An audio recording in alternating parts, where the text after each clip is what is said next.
அனைத்திந்திய புரட்சித் தலைவர் மக்கள் முன்னேற்றக் கழக வேட்பாளர்களை ஆதரித்து மதுரையில் உசிலம்பட்டி, வாடிப்பட்டி மற்றும் செக்கானூரணி பகுதிகளில் சசிகலா தீவிர வாக்கு சேகரிப்பில் ஈடுபட்டார். வழிநெடுகிலும் திரண்ட தொண்டர்கள் அவருக்கு உற்சாக வரவேற்பு அளித்தனர்.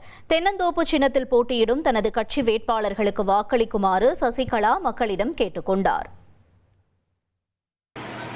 தலைவரும் சரி, அம்மாவும் சரி, நல்லபடியா செஞ்சாங்க. எல்லாருக்கும் அதை நம்ம கெடுத்துடக்கூடாது அப்படிங்கிறதுக்காக நானும் பொறுமை காத்தேன்.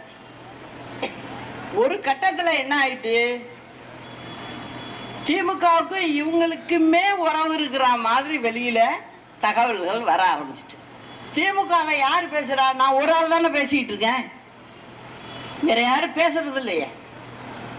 அப்போ இதுல தப்பு நடக்குது அப்படின்னு சொல்லி தான் நான் அவசரமா கொடி அறிவிச்சு திருப்பி நமக்கு சின்னங்கன்ன கிடைக்காம விட்டுருவாங்க அப்படிங்கிறதுக்காக தான் அமைதியா இருந்து சின்னம் வந்ததுக்கு அப்புறம் கட்சி பேரை சொல்லி அப்படிதான் இப்ப தேர்தல் காலத்துல நம்ம இறங்கியிருக்கோம்.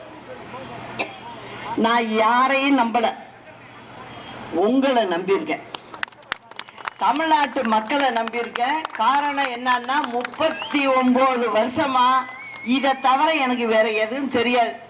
நான் ஒரு சினிமா பார்க்க மாட்டேன், ஒரு கடைக்கு போனதில்லை, ஒரு நல்லது கெட்டதுக்கு போனதில்லை. அம்மாவோடே தான் இருந்திருக்கேன். அவங்களோட இருந்து அரசியல்ல, அரசாங்கத்தில் என்னென்ன செய்யணும், எப்படி செய்யணும் அப்படிங்கிறதெல்லாம் நாங்க தினம் வீட்டில் இதை பத்தி தான் பேசுவோம். உங்களோட பத்தி தான் நாங்க பேசியிருக்கிறோம். அந்த மாதிரி செஞ்ச திட்டங்கள் தான் இன்னைக்கு அம்மா மறைந்தும் எல்லாரும் மனசுலயும் குடியிருக்காங்க. அதுக்காக தான் காரணம். இனி செல்லும் இடமெல்லாம் செய்தி.